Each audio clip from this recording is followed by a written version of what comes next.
If you're wondering whether the StudioLive Series I SE32 is the right fit for your gigs, you probably have a few questions in mind. Who is this actually good for? Who should skip it? And is it worth the price for normal everyday buyers? Link is in the description if you want to check the product details on Amazon. I'm going to walk through the real-world pros and cons that matter once you plug it in so you can decide before you spend. First off, the biggest hesitation most people feel is the sheer scale of a 40-channel digital console. It looks like something you'd only see in a touring rig, and the price tag can feel intimidating if you've only ever used a 12-channel analog board in your rehearsal space. The StudioLive SE32 tries to bridge that gap by packing a lot of flexibility into a footprint that still fits on a standard rack. The catch is that flexibility comes with a learning curve. There are 26 mix buses, state space EQs and vintage-styled compressors to juggle, and you'll spend at least a few evenings getting comfortable with the routing. If you're the type who enjoys digging through menus and setting up custom scenes, that's a plus. If you'd rather just turn a knob and be done, you might end up feeling stuck. So who should actually buy this? I've seen 3 clear use cases where the console really shines. The first is a house engineer at a mid-size club that runs multiple bands a night. With 40 input channels, you can run a full drum kit, 3 guitars, keyboards, 2 vocal mics, and still have spare tracks for a backup line array or a stage monitor feed.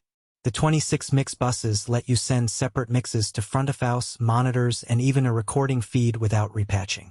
The second scenario is a recording studio that wants to capture live sessions straight to a DAW.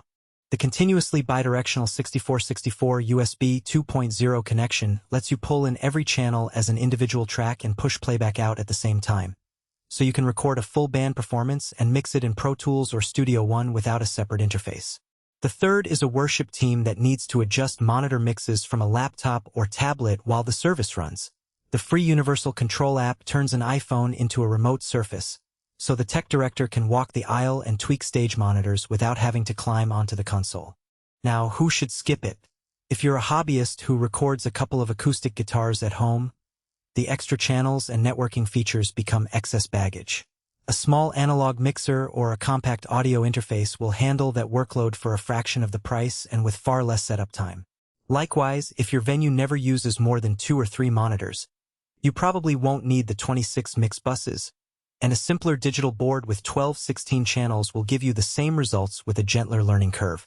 Finally, if you rely heavily on built-in reverbs, delays, and other effects, you'll notice that the Series I SE leans more toward EQ and compression. You'll have to bring in external effects processors or use your DAW for those sounds, which adds another layer of gear. Let's talk about the practical strengths that actually affect daily use. The first thing I noticed in a live sound test was the speed of the USB routing. Plug the console into a laptop, fire up Studio One, and you instantly have 64 separate audio tracks streaming in real time. No extra drivers, no latency spikes, just a clean pipeline that lets you record the whole show while you're mixing the front-of-house feed. That same USB link also acts as a playback engine, so you can cue backing tracks, click tracks, or video without an extra playback system. The second strength is the AVB networking.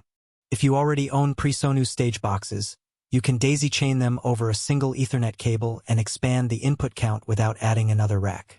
It's a future-proof feature that saves you from buying a whole new console when you outgrow the 40 channels. The third is the remote app. In a rehearsal where the guitarist keeps moving around the stage, I was able to pull up the monitor mix on my phone, adjust the EQ for that mic, and send the change back to the console in a few taps.